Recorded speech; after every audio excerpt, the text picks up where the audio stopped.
The average American will spend 90,000 hours working in their lifetime. Yet 78% still live paycheck to paycheck, trapped in a financial hamster wheel that keeps spinning faster.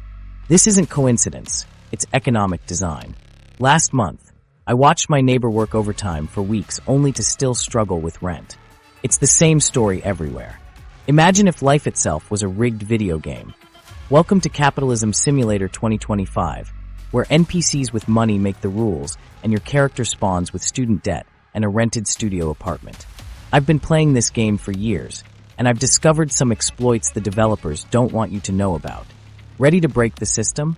Welcome to Poverty Simulator 2025, the tutorial level.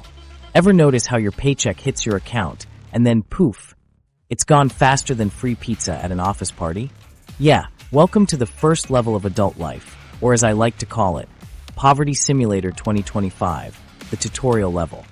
Let me walk you through this exciting gameplay experience that millions of us are stuck in without even realizing we downloaded the app. Game loading sounds. Welcome, Player 1. You have selected Average Millennial Character. Difficulty setting, Impossible. Check out your starting stats on the screen. Not too impressive, right? You've spawned with the basics. An entry-level job paying just enough to make you ineligible for assistance, but not enough to actually build wealth. Your inventory includes some student debt. Don't worry, that's a feature, not a bug. And look at that tiny green bar at the bottom of your screen labeled Financial Security. Adorable how small it is. The developers really nailed the realism. Now watch what happens when you receive your first paycheck. There's that beautiful moment of seeing money in your account. Savor it, because in 3, 2, 1, boom. Your bills attack simultaneously like a coordinated boss raid.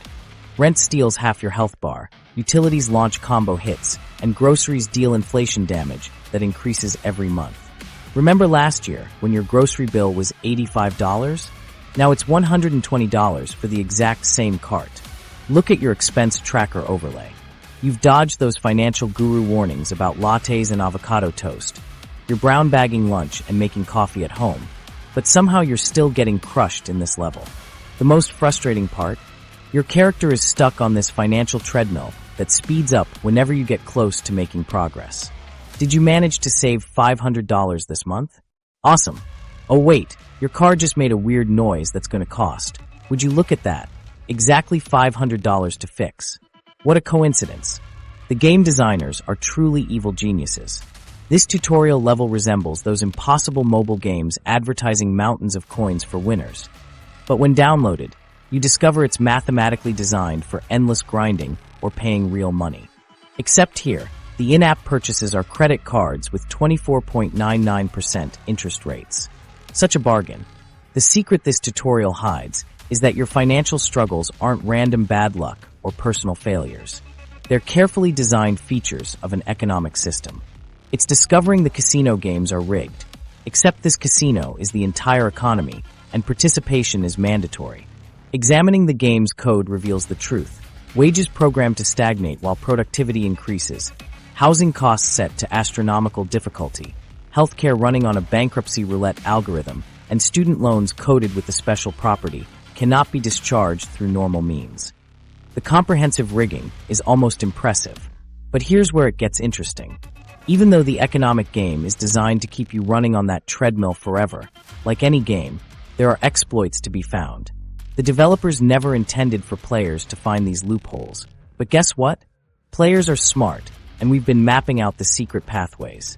Think about speedrunners who break seemingly impossible games by finding weird glitches in the system. That's what we're going to do with this rigged economic game. We're going to find the wall clips, the sequence breaks, and the item duplication glitches that let us progress despite the odds. Is the economic system really designed to keep you broke? Absolutely. The numbers don't lie. The game is structured to extract maximum value from your labor while returning minimum rewards. It's engineered to keep you perpetually feeling like you're almost getting ahead while actually running in place. The debt systems, the wage structures, the cost of necessities, they all function together like a well-designed trap. But once you understand the mechanics, you can start finding ways around them. When you realize that working harder within the system almost never leads to winning the system, you can start looking for alternative strategies. You can start identifying the actual rules rather than the rules they tell you to follow. The wealthiest players aren't the ones working the hardest in their 9-to-5 jobs. They're the ones who figured out how the game actually works and exploited its mechanics. They're using tax loopholes, investment vehicles, leverage, and passive income streams. All advanced techniques that aren't explained in the basic tutorial you're stuck in. So what are these secret techniques? How do you break free from this rigged game? Well, we'll get there, but first we need to understand each major boss level that's been designed to keep you trapped. Because unlike most games where bosses get progressively harder, this economy game front-loads some of its toughest challenges when you're at your weakest level with the fewest resources. The first major boss? That big, intimidating monster called the education system. It promises magical rewards if you defeat it, but the battle itself might leave you so wounded that you'll never recover. And that's exactly what we're going to tackle next. But before we move on, let's take stock of what we've learned in this tutorial level. The game of modern economics isn't fair. It's not designed to be winnable for most players. Your character isn't failing because they're playing poorly. They're struggling because the game itself has been programmed to extract maximum value while providing minimum rewards. The good news: every game has exploits. Every system has weaknesses. And once you understand you're playing a rigged game, you can stop blaming yourself for not winning and start looking for ways to change how you play entirely. So congratulations. You've completed the tutorial level of Poverty Simulator 2025. You've learned the basic controls, how money comes in and immediately flows out, how unexpected expenses appear just when you're making progress, and how the whole system seems designed to keep you running in place. College, the original Ponzi scheme boss battle. Ready to level up? Let's tackle the first major boss battle that 45 million Americans are currently fighting. A monster that disguises itself as your only path to success while silently draining $1.7 trillion from players' wallets. College, the original Ponzi scheme. A boss so powerful it follows you even after you've left the dungeon. Remember when guidance counselors said, just get any degree and you'll be set for life? Yeah, that advice aged about as well as my MySpace profile. What they didn't mention was that this supposedly magical doorway to success would saddle you with a $20,000 to $25,000 debt debuff right from the start. That's the median student debt for all borrowers in 2023. And if you completed a 4-year bachelor's degree in 2020, you're looking at an average of $30,500. Surprise! Your prize for completing the education level is financial damage that takes decades to heal. Welcome to higher education, the first mandatory boss level in the economic game. Everyone tells you that you must defeat this boss to progress, but nobody mentions the permanent stat penalties you'll incur along the way. It's like being forced to fight with one arm tied behind your back while wearing concrete shoes. Picture this. You get your first student loan bill 6 months after graduation. You're staring at the screen, coffee mug slipping from your fingers. This can't be right, you whisper, as you realize the monthly payment is higher than your car payment. Welcome to adulthood. The most twisted part? This boss battle used to be completely different. Screen shows side-by-side comparison. 1970s college mode. Tuition payable through summer jobs, graduate debt-free versus 2023 college mode. Crippling debt, decades of payments, interest traps. Today's version has mutated into a financial behemoth designed to extract maximum resources before you even reach the workforce level. The character selection screen gets even more ridiculous when you look at the degree options. Screen displays degree selection menu with different majors and their associated stats. Professional degrees like medicine or law come with a median debt of over $168,000. Doctoral degrees saddle you with about $81,000. And those interest rates? Undergrads pay 5.5%, grad students 7.05%, and Parent Plus loans hit families with 8.05%. These are damage over time effects that keep hurting you long after you've left the dungeon. This boss battle affects different players differently based on factors they can't control. Black borrowers, $26,000 median debt. A white borrowers, $25,000 median debt. A women, $20,625 median debt, 12 months after graduation. Men, $15,000 median debt, 12 months after graduation. Certain players start with hidden debuffs that make the battle even harder. The most devious part of this boss design is how the loans themselves work. Unlike almost every other type of debt in the game, student loans have a special property. Cannot be discharged through normal means. Credit card debt, medical debt, mortgage, all of these can be wiped away through the bankruptcy power-up if things get really bad. But student loans, they follow you forever. It's the only debt that sticks with you even if you declare bankruptcy. The developers really thought of everything when designing this trap. And let's talk about the compounding interest mechanic. Screen shows a small debt monster that grows larger over time, eating larger and larger portions of a paycheck. This little beast starts out seeming manageable, but ignore it for too long and it becomes an absolute unit. Your original $30,500 loan can easily balloon to $40,000, $50,000, or more if you don't keep feeding it regularly. And the minimum payments? They're carefully calculated to maximize the time you spend feeding this monster. The true genius of this boss design is that it creates a perfect loop. Federal student loans make up about 93% of all student loan debt. The government and private lenders have created a system where young players are told they must enter this dungeon to succeed, then trap them in a cycle of debt that follows them through every subsequent level of the game. This comparison to a Ponzi scheme is accurate because the system requires new students to keep paying more so earlier graduates can benefit from the degree's prestige. As more players enter the dungeon and pay higher prices, the value of the degrees from previous years stays relevant. Meanwhile, institutions at the top keep extracting more resources while providing essentially the same service they did decades ago. While you're fighting this boss, the wealthiest players get to skip the battle entirely. White families are nearly 4 times more likely to receive an inheritance than black families, and about 5 times more likely than Hispanic families. These inheritances explain 12 to 16% of the racial wealth gap. Some players bypass the education debt trap entirely because they spawned with the family wealth perk, while others will be paying off their student loans into their 40s and 50s. The system is so broken that while millions struggle with student debt, the number of billionaires continues to rise. About 60% of billionaire wealth comes from inheritance, monopoly power, or crony connections. Meanwhile, the federal minimum wage has been stuck at $7.25 since 2009, with about 17 million people earning less than $15 an hour. Think about the absurdity of this situation. You're told that college is your only path to success. You take on massive debt because everyone says it's good debt. Then you graduate into a job market where wages have stagnated for decades while the cost of everything else keeps rising. The 36% interest rate cap that's considered the maximum acceptable rate for small dollar loans? For many graduates, that feels like a bargain compared to how their student debt affects their overall financial health. The silent wallet assassin. Wage stagnation stealth level. What if I told you that you're actually making less money today than you would have 50 years ago, despite that fancy degree and impressive sounding salary? The numbers on your paycheck keep going up, but somehow you keep falling behind. Welcome to the wage stagnation stealth level. The sneakiest mechanic in this economic game where you think you're leveling up, but the game is secretly nerfing your character stats behind the scenes. Think about how video games work. When you defeat enemies, you earn experience points and level up, becoming stronger as you progress. That's how wages are supposed to work too.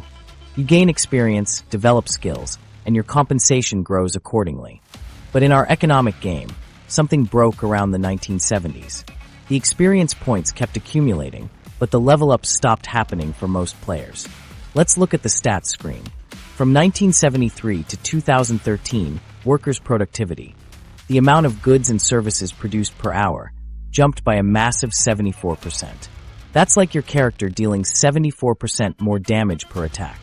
But during that same period, the hourly compensation for the average worker increased by just 9%.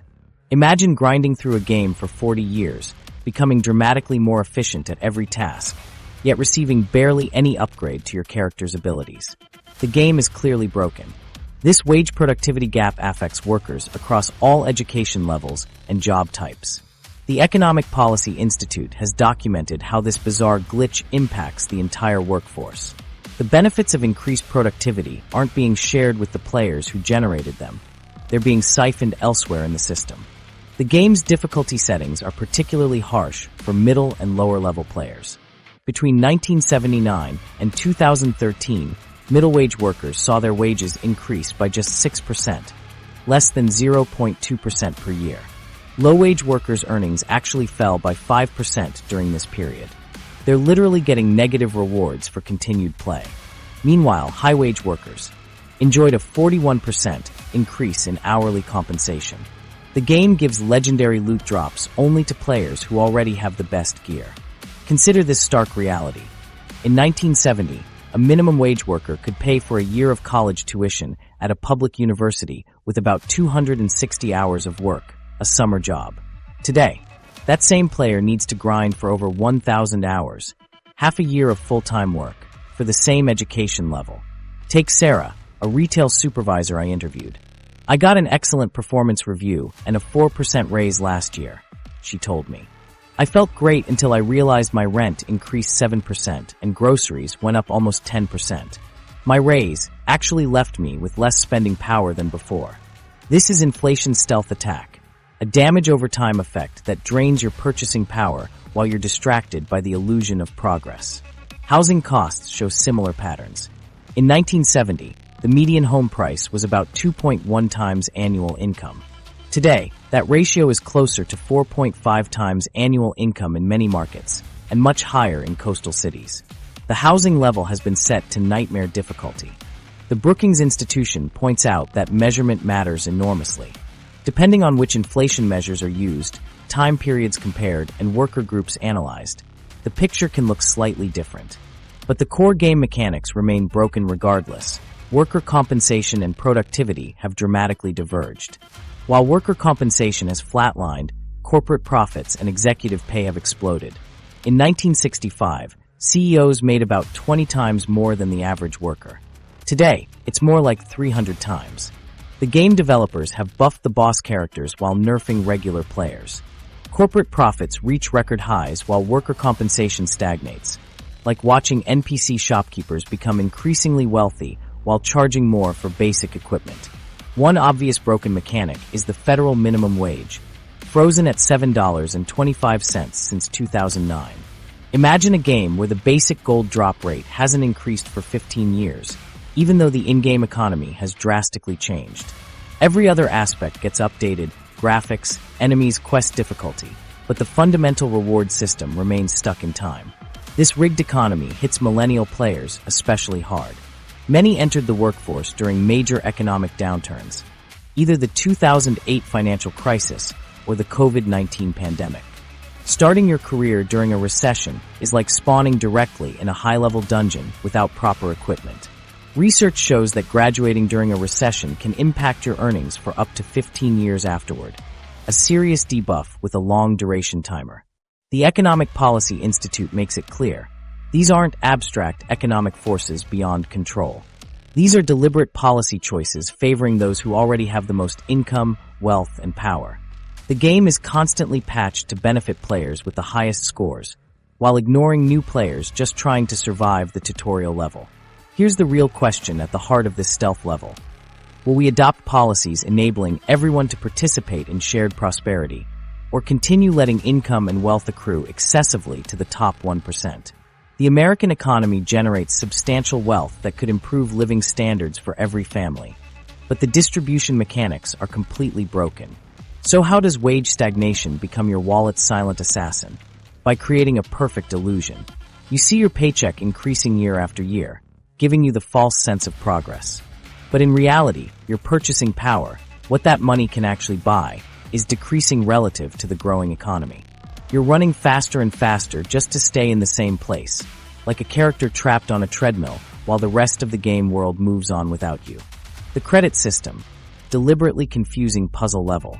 That wallet-draining treadmill isn't the only rigged game in town. There's an even more devious level waiting. Imagine a game where checking the rulebook actually costs you points, closing and used power-ups somehow damages your character, and the tutorial actively gives you wrong information. Welcome to the credit system, where confusion isn't a bug, it's the most profitable feature. Let's be honest, credit scores weren't always this complicated. When they first spawned into existence, they had one simple job: help lenders figure out if you'd pay back your loans. But like that indie game that got too many updates, The credit system evolved into this bizarre maze that impacts everything from whether you can rent an apartment to how much you'll pay for car insurance. The credit system is intentionally designed to be as confusing as possible. Reading your credit report feels like decoding an alien transmission where the translation key changes every 5 minutes.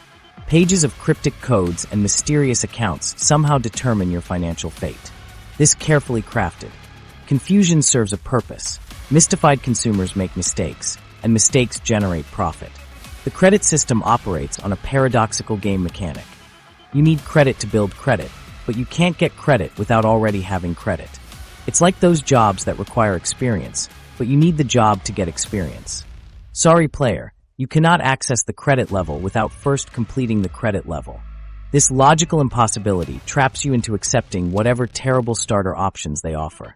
While you're navigating this impossible maze, predatory lending trap cards keep appearing in your quest log. Payday loans, retail credit cards, and easy approval offers with microscopic fine print. According to a 2024 report by the National Consumer Law Center, a simple $500 6-month installment loan can carry an annual percentage rate as high as 39.5%. That's financial quicksand disguised as assistance. The credit system tutorial contradicts itself at every turn. Pay your credit cards in full, but also don't use too much available credit. And keep old accounts open, but simultaneously don't have too many accounts. It's a game where the same action sometimes raises your score and sometimes tanks it, with rules that constantly shift. This deliberate inconsistency keeps players confused and prone to making costly mistakes. Perhaps the most absurd rule: checking your own credit score can actually lower it. Trying to monitor your financial health can harm it, like a game penalizing you for looking at the minimap. How dare you try to understand how well you're playing? -5 points. The credit system implements a sophisticated pay-to-not-lose scheme. Late fees and high interest rates generate revenue, while ensuring you remain trapped in debt cycles that are nearly impossible to escape. It's a poor tax that ensures those with the least resources pay the most. Miss a payment because you're struggling? Here's a $40 fee and a higher interest rate to guarantee you struggle even more. Your credit score allegedly depends on 5 factors: payment history, amounts owed, length of credit history, credit mix, and new credit. But the exact formula? That's classified information. You can see your overall score, but have no idea how many points each action is worth.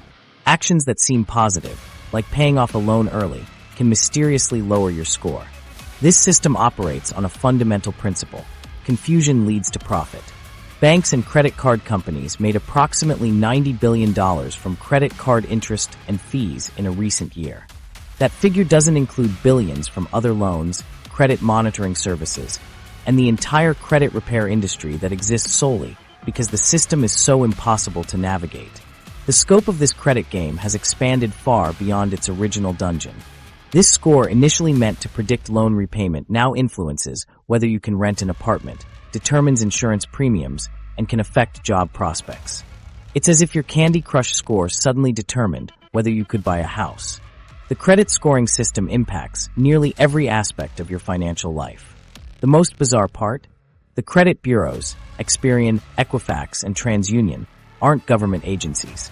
They're private companies that collect your information, sometimes record it incorrectly, and then sell it back to you if you want to see it more than once a year.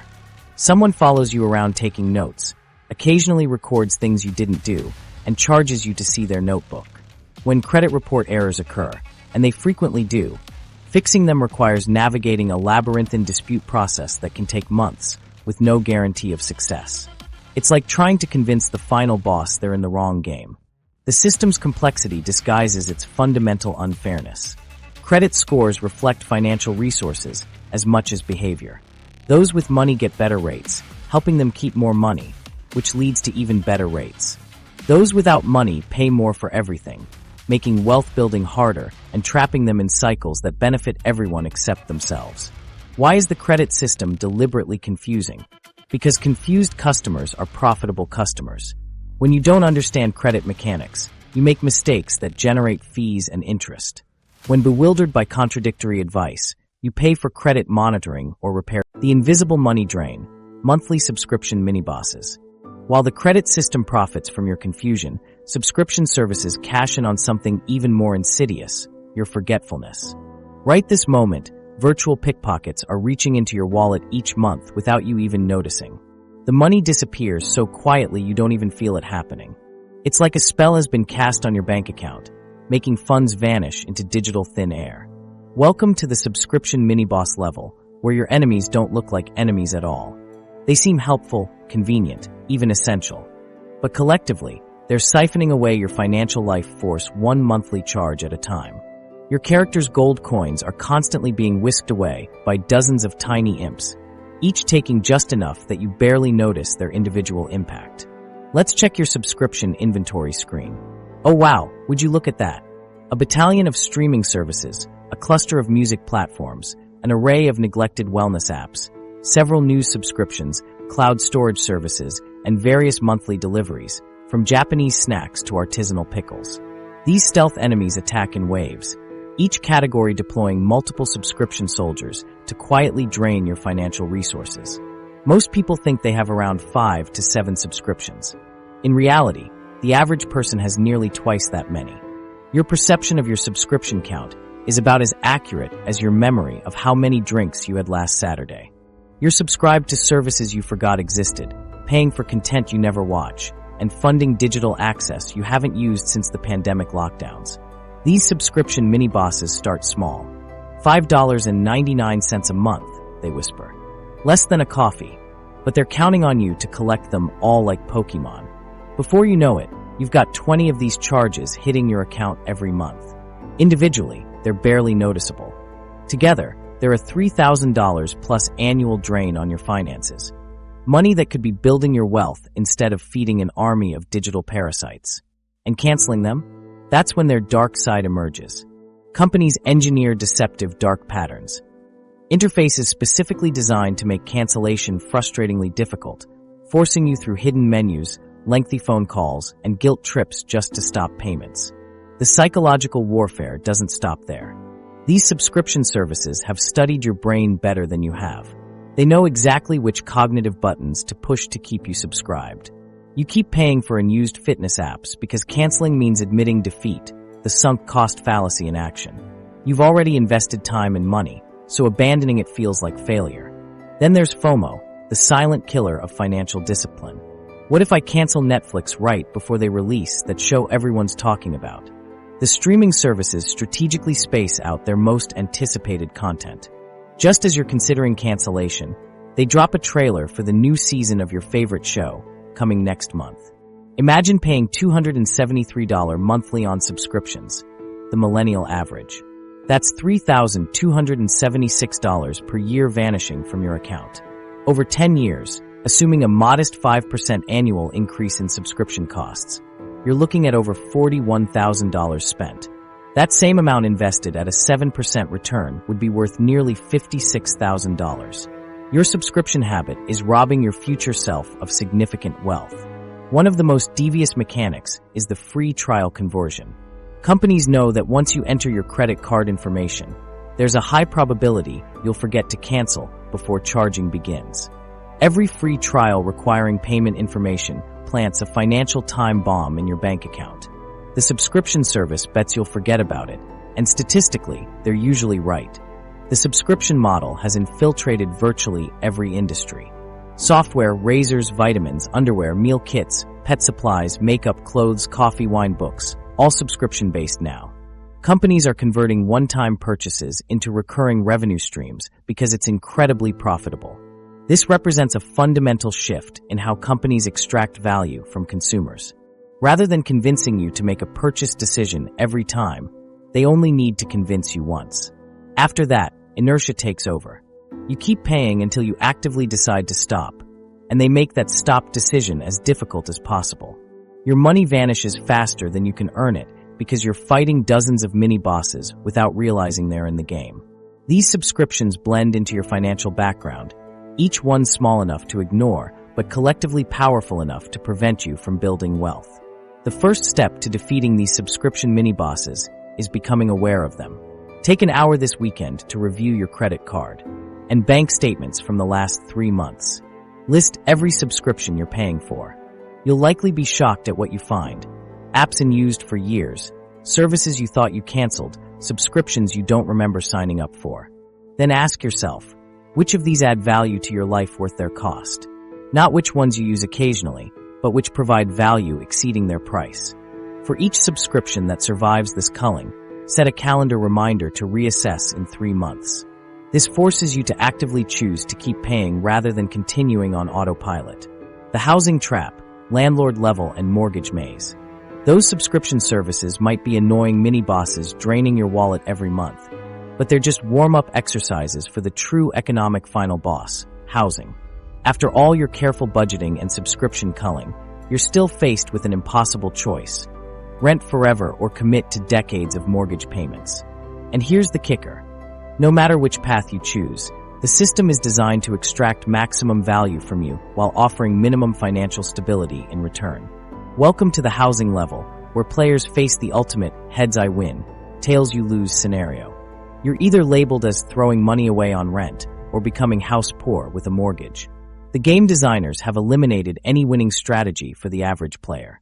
Let's examine this cruel dilemma that millions face every day. Consider Sarah, a 32-year-old marketing specialist earning $60,000 annually. Half her monthly income goes to her one-bedroom apartment. Despite being financially responsible, she watches her landlord build equity while she gains nothing long-term. Meanwhile, saving for a down payment seems impossible as housing prices outpace her savings rate. This catch-22 affects millions of Americans who find themselves permanently stuck in the rental cycle. When we compare the rental path versus home ownership, both routes reveal themselves as sophisticated money funnels. The rental path turns your monthly payments into someone else's investment portfolio. Your landlord gains experience points and unlocks new properties, while your character remains stationary, just poorer each month. The rental path carries significant disadvantages. Unpredictable rent increases forced sudden budget adjustments. Customization options like painting walls or adopting pets remain locked. Repairs depend entirely on landlord responsiveness, and you build zero equity despite faithfully making payments. But isn't buying a house the obvious solution? That leads us to the mortgage maze path, equally brilliant in its design. The home buying journey begins with saving a down payment while still paying inflated rent.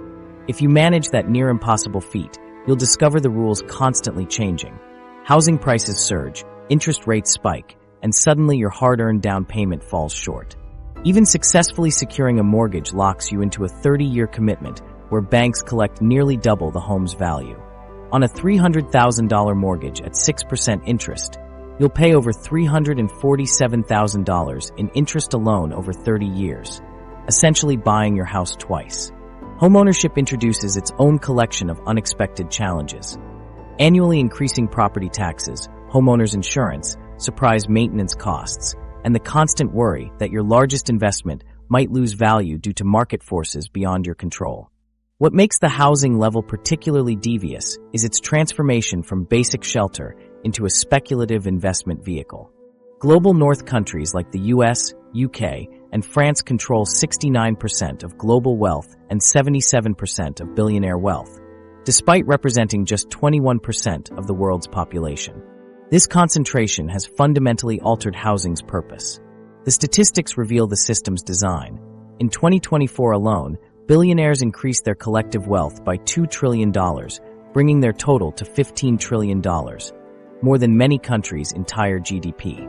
Simultaneously, the richest 1% in global North countries pull approximately $30 million every hour, $720 million daily, from the global South through the financial system. Much of this wealth gets parked in real estate, driving up housing costs worldwide while you struggle to find an affordable apartment without mysterious ceiling stains. Today's housing market no longer prioritizes shelter. Corporate investors and investment firms purchase single-family homes en masse, converting owner-occupied housing into permanent rental properties. In many markets, families compete against algorithms and investment portfolios with virtually unlimited funds. A critical game mechanic making the housing level nearly impossible is the disconnect between housing costs and wages. While housing prices have skyrocketed, wages remain largely stagnant, creating an ever-widening gap making homeownership increasingly unattainable for younger players. The hidden, Housing costs further complicate matters. Property taxes typically increase yearly. Homeowners insurance premiums rise regularly. Annual maintenance can cost 1 to 4% of your home's value. On a $300,000 home, that's $3,000 to $12,000 you need available annually. The system includes another clever twist. Zoning laws and building restrictions artificially limit housing supply. By preventing new construction, particularly multifamily and affordable units, demand perpetually outstrips supply, keeping prices elevated. Foreign investors and corporate landlords have further tilted the playing field. Large investment firms buy properties in bulk, often with cash offers above asking price. An individual with a pre-approval letter and 3.5% down payment cannot compete. That's intentional. Millennial and Gen Z players face a particularly cruel timing disadvantage. These generations entered adulthood during recessions, shouldered unprecedented student debt, and encountered an already inflated housing market. The game automatically set them to the highest difficulty level. The housing market has been transformed from a basic need into a sophisticated financial instrument. It's a feature designed to transfer resources from those who need shelter to those who already control the majority of assets. Cheat code number 1, financial literacy power UPS. Just when the housing trap seems inescapable, a secret weapon emerges that the game designers accidentally left in the code. Financial literacy, the power-up they desperately hoped you'd never find. Unlike the complicated wealth extraction systems we've explored, this cheat code doesn't require a trust fund to activate, just information that's been deliberately hidden behind unnecessarily intimidating jargon and paperwork. Ever wonder why you spent years learning about the Pythagorean theorem, but 0 hours on how credit scores actually work? That's a carefully designed feature of the economic game. 12 years of mandatory education somehow excluded lessons on taxes, interest rates, or retirement accounts. They'll teach you to dissect a frog, but not how to create a basic budget. The system's first defense against players gaining financial literacy is making everything sound impossibly complex. They've created an entire language specifically designed to make your eyes glaze over. Have you tried reading the terms and conditions on your credit card? It's written in what I call deliberately confusing English, a special dialect created by lawyers who are paid by the syllable. The fine print might as well say, "Go ahead and skip this part. What's the worst that could happen?" Narrator, a lot could happen. Let me give you the decoder ring you never got in school. When your bank says maintenance fee, what they really mean is we're charging you for the privilege of letting us use your money to make ourselves richer. When investment bros talk about market volatility, they're just saying stocks go up and down sometimes, duh. And my personal favorite, compounding interest, is either your best friend or worst enemy, depending on which side of the equation you're on. When it's working against you on credit card debt, it's like fighting a boss that gets stronger every time you fail to defeat it. When it's working for you in investments, it's like having a character that automatically levels up while you sleep. The game designers hide the most crucial information behind walls of jargon. Financial concepts seem so boring and complicated that players give up before they even start. Investment advice sounds like a foreign language. Maximize your tax-advantaged vehicles while maintaining a diversified portfolio with appropriate risk tolerance adjusted for your time horizon. Translation: put money in retirement accounts first because taxes are expensive, and don't put all your eggs in one basket, especially if you need the money soon. But here's where the system has a critical vulnerability. Once you understand the basic mechanics, the game suddenly becomes much easier to play. Take compound interest, the eighth wonder of the world according to Einstein. Here's the math. $200 monthly at 7% from age 25 gives you $525,000 by 65. Start at 35 instead? You'll have only $244,000. Those 10 years cost you over half your potential wealth. Why? Because compound interest multiplies exponentially. First year, your $2,400 earns $168. By year 30, your annual returns alone exceed $10,000. That snowball effect accelerates dramatically over decades. One of the most powerful hacks in the financial literacy arsenal is paying yourself first. Meet Alex, who struggled paycheck to paycheck for years. One day, after reading about automatic transfers, Alex set up a $50 weekly deposit to savings before paying bills. 6 months later, With $1,200 saved and no lifestyle impact, Alex had an aha moment. The game could be played differently. Within 3 years, Alex had eliminated debt and built an emergency fund simply by prioritizing personal wealth before other expenses. Standard gameplay expects you to pay everyone else first and save whatever remains. Savvy players flip the script. They transfer money to savings and investments immediately, then live on what's left. This simple reordering transforms your financial trajectory. The system architects have designed an entire advertising industry dedicated to convincing you that saving is boring while spending is exciting. They've normalized living paycheck to paycheck while making wealth building seem exclusive to players with the rich parents trait. What's wild is that valuable financial knowledge isn't hidden behind paywalls. It's scattered throughout free resources like hidden treasure chests. Your local library has books explaining everything from budgeting to investing. Websites like the Consumer Financial Protection Bureau offer straightforward guides without selling anything. YouTube channels break down complex concepts into tutorials.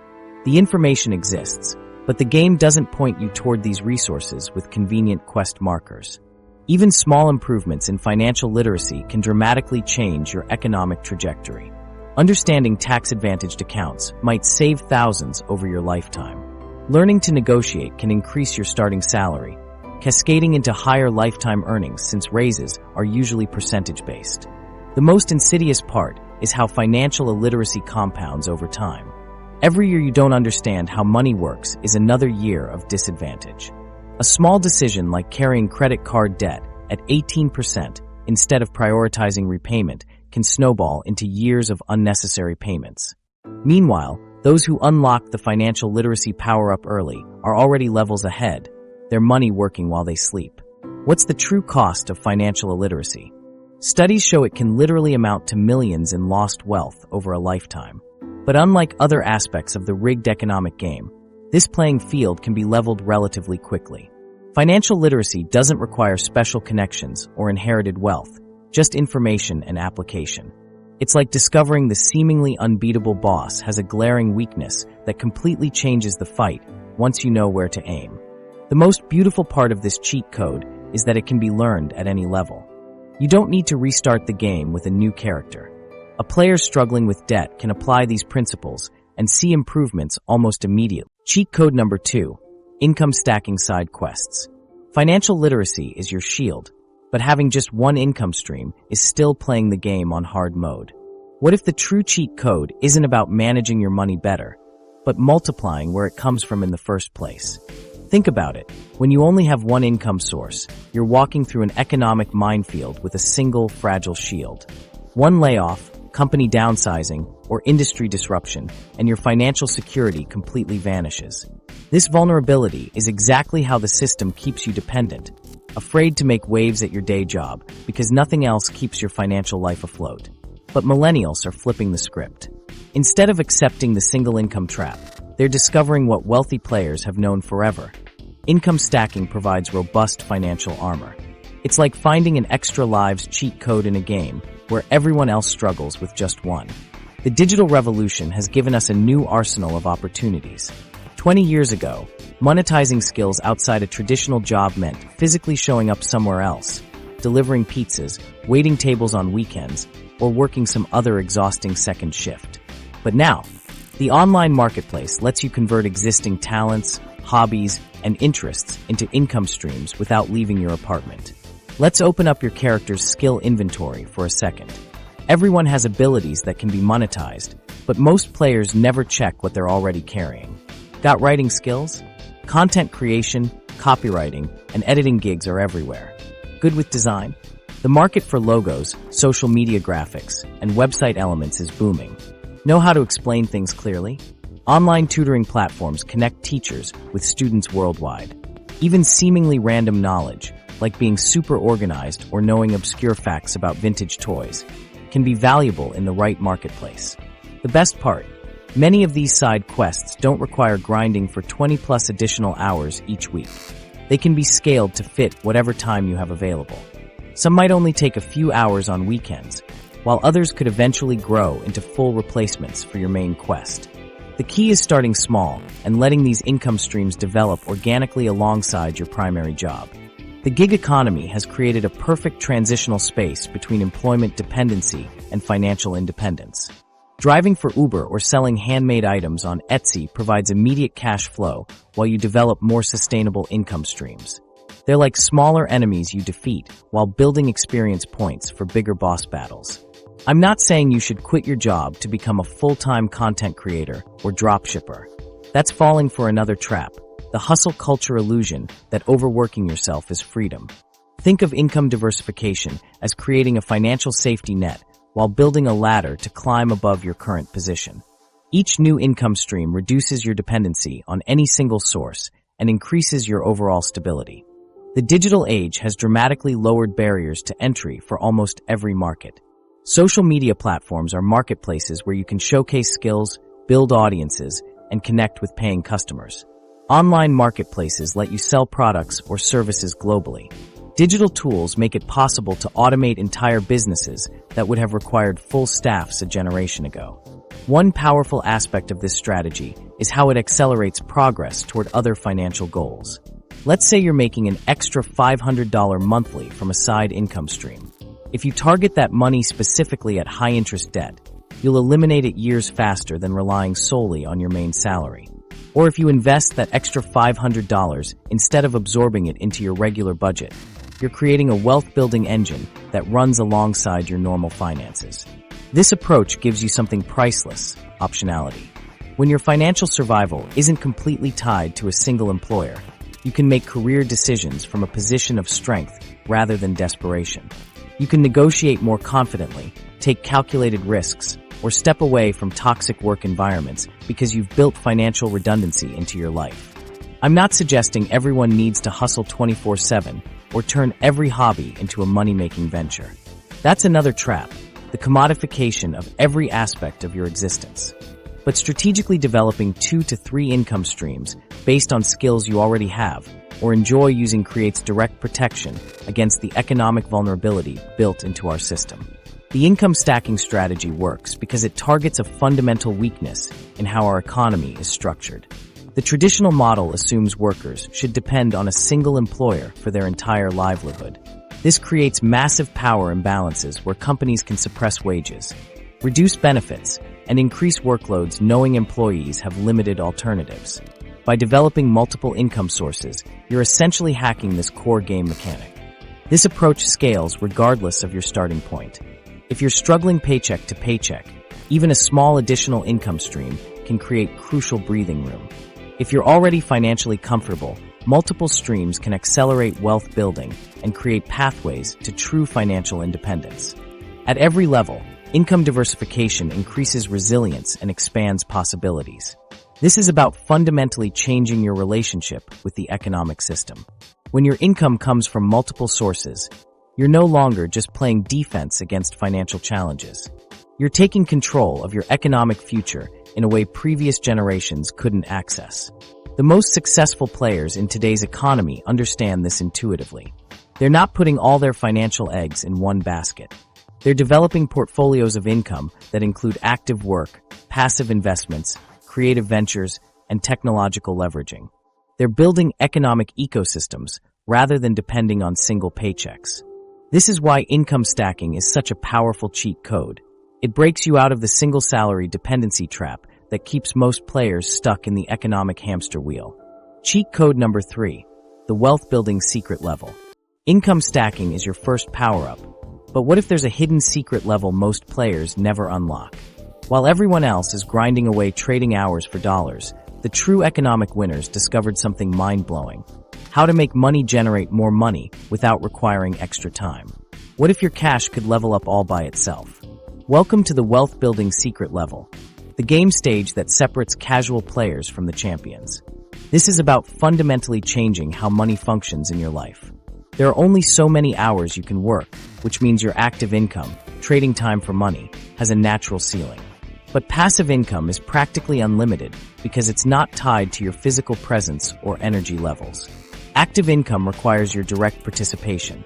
You don't show up to work, you don't get paid. Passive income, however, is like commanding minions to fight while you strategize from safety. Your money summons more money without you having to do the heavy lifting. Consider Sarah, who started with just $200 monthly investments while working her day job. After 10 years of consistent investing in index funds, she had built a $33,000 portfolio. But the real magic happened over the next decades as compound returns accelerated, eventually growing to over $600,000, all while she slept, worked, and lived her life. This wealth-building approach represents the fundamental difference between how the wealthy approach money versus how most people handle it. The average player maximizes their hourly rate or salary, which matters. But wealth builders acquire assets that generate returns regardless of their time investment. Let's break down the three main character classes in our wealth-building game. First, we have stocks, the Ranger class. They're versatile, attack from a distance, and don't require constant attention. When you buy shares of a company, you become a partial owner. As the company grows and profits, your ownership stake becomes more valuable, and you might receive dividend payments just for holding those shares. You can start with any amount of money. Fractional shares let you buy $10 worth of Amazon or Apple. Index funds let you own pieces of hundreds or thousands of companies at once, spreading risk while capturing market growth. Next comes real estate, the warrior class. Solid, dependable, with excellent defensive capabilities against inflation. When you own property that others use, you collect rent payments that often increase over time. Meanwhile, the property itself might appreciate in value. Real estate serves as an inflation shield. Landlords can adjust rents while inflation erodes the real cost of fixed-rate mortgages. Don't have a down payment? Start with REITs, real estate investment trusts, that trade like stocks but give you exposure to real estate markets. Finally, there's business ownership, the mage class. Powerful but requiring specialized knowledge. This could mean starting your own business or buying into existing ones. The magic happens when you create systems generating profit without constant involvement, like a successful app earning money while you sleep, or a well-run coffee shop where employees serve customers whether you're there or not. In our economic game, items are either assets or liabilities. Assets generate resources over time, putting money in your pocket. Liabilities drain resources, taking money out. The wealthy fill their inventory with assets while minimizing liabilities. The struggling player often has it backward. Take your car. If it's just for commuting, it's a liability, constantly costing money through payments, insurance, gas, and maintenance. But if that same car generates income through rideshare or delivery services, it becomes an asset. This mindset shift transforms financial decisions. The epic power of wealth building comes from compound returns, the underrated superpower in the financial universe. When investments generate returns that get reinvested to generate more returns, you create exponential growth. It's gaining experience points while logged off. The early investment years seem slow, but the growth curve steepens dramatically over time, just like leveling speeds up in the late stages of a good RPG. Advanced players use leverage, a legendary power-up multiplying your impact. Leverage means using other people's money to amplify your investing power. A mortgage exemplifies this. Put down 20% of a home's value, but control 100% of the asset and get 100% of the appreciation. If that $300,000 home increases by 5%, that's $15,000 gained on perhaps a $60,000 down payment, a 25% return on your invested capital. You can start building wealth with almost any amount. The key is understanding principles and applying them consistently at whatever scale you can manage now. If you have $50 monthly, open a brokerage account and buy index funds. With more, consider dividend-paying stocks that reinvest automatically. Ready for real estate? Look into house hacking, buying a duplex, living in one unit, and renting the other to help cover your mortgage. What makes this wealth-building level so powerful is its accessibility to players of all backgrounds. Yet most never discover it because our education system omits these lessons. Financial education isn't mandatory in schools because an economically enlightened population would be harder to exploit. Wealth building isn't about luck or being born rich. It's about consistently applying proven principles, making your money work as hard as you do, and transforming from someone who only trades time for money into someone who builds systems that generate money independently. The final boss, breaking free from the money matrix. While building wealth systems is crucial, have you noticed how quickly new money tends to disappear into upgraded lifestyles? That's not a coincidence or your lack of willpower. It's actually the final boss of this economic game. The system isn't just after your dollars. It's designed to capture your entire life through an invisible treadmill of endless wanting. Welcome to the ultimate challenge, breaking free from the consumption matrix. This is where we discover the game's true nature. It wants your identity, your attention, and your entire existence. And unlike other bosses we've fought, this one lives inside your own brain. Every day, you're bombarded with around 5,000 marketing messages. This deliberate programming creates artificial needs in your mind.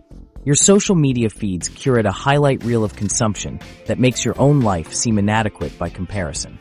That new car your college roommate posted? That exotic vacation your coworker is on? These are pressure points specifically engineered to trigger spending. Let's examine what these luxury items actually cost in terms of life energy. Consider that $50,000 luxury SUV. Translated into working hours at the median American salary, that's approximately 1,250 hours of your life.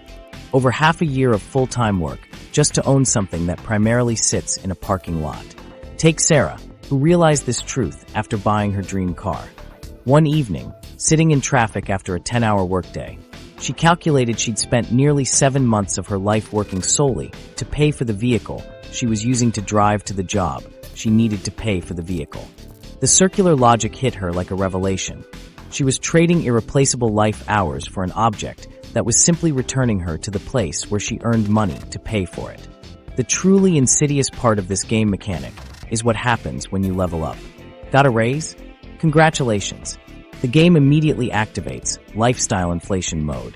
Suddenly your current apartment feels too small, your functional phone seems outdated, and the restaurants you used to enjoy are replaced by pricier options. This automatic difficulty scaling ensures that no matter how much your income grows, freedom remains just out of reach.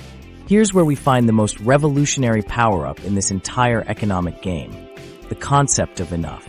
In a game designed around endless wanting, deciding what constitutes enough for you is the ultimate cheat code. This might be the most difficult concept for players to grasp because we've been thoroughly programmed to believe that more is always better. Our character's value is supposedly determined by our possessions, our vacations, our homes, not by our relationships, our creative pursuits, or our peace of mind. Think about it. How many people do you know who doubled their income but somehow still feel just as financially stressed? That's because the consumption matrix is programmed with incredible efficiency. The moment extra resources appear, the matrix creates new needs to absorb them. It's like fighting a boss that gets stronger every time you land a hit. The voluntary simplicity movement offers a radical alternative to this endless consumption cycle. By consciously choosing to reduce what you consume and shifting focus to non-material aspects of life, meaningful relationships, personal growth, community involvement, you completely change the game's parameters. You discover you can walk around the final boss instead of fighting it head-on. When you define what enough means for you, resources that would have disappeared into the consumption vortex suddenly become available for building actual freedom. Let's look at how this works practically. Meet Player 1. They earn $80,000 annually and are fully plugged into the consumption matrix. They have the latest phone, drive a leased luxury car they replace every 3 years, live in the trendy neighborhood, and dress in name-brand everything. Despite their solid income, they save less than 5% of their earnings and feel perpetually stressed about money. Now meet Player 2. They also earn $80,000 but have defined their enough. They use phones until they stop working, drive a reliable used car they plan to keep for a decade, live in a modest home in a less fashionable area, and buy quality clothes that last rather than chasing trends. They save 40% of their income and are on track to achieve complete financial independence in less than 15 years. Same starting stats, dramatically different outcomes. The difference isn't income, it's the mental programming driving their consumption patterns. The implications are profound. If Player 2 maintains their lifestyle while their income grows, every additional dollar accelerates their journey to freedom rather than being absorbed by consumption.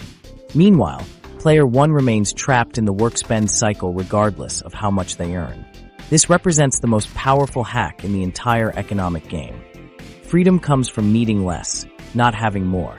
When your happiness isn't tied to constant consumption, you gain incredible power over your time, career choices, and life direction.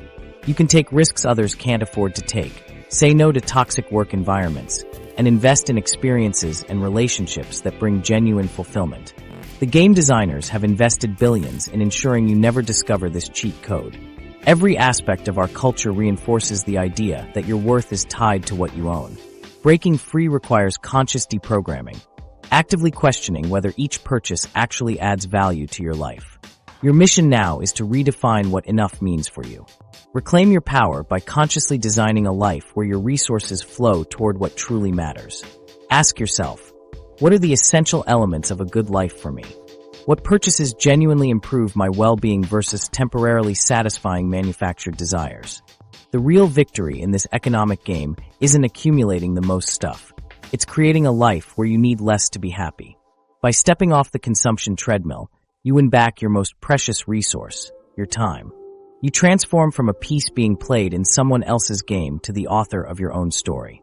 Take this moment to declare your independence from the consumption matrix. Define your enough, and watch as the game transforms from an unwinnable struggle into a journey toward authentic freedom. So we've battled through all these economic boss levels together, and here's some good news that rarely makes headlines. The American dream isn't completely dead. Recent research shows the black-white economic mobility gap is narrowing through education reforms and community investment. Proof that systemic change creates real opportunity. Economic mobility thrives on community-level factors and social connections that lift everyone up. The game might be rigged, but now you have the cheat codes to play it your way. True winning means freedom to spend your limited time on this planet how you choose. Now it's your turn to rewrite the rules, because when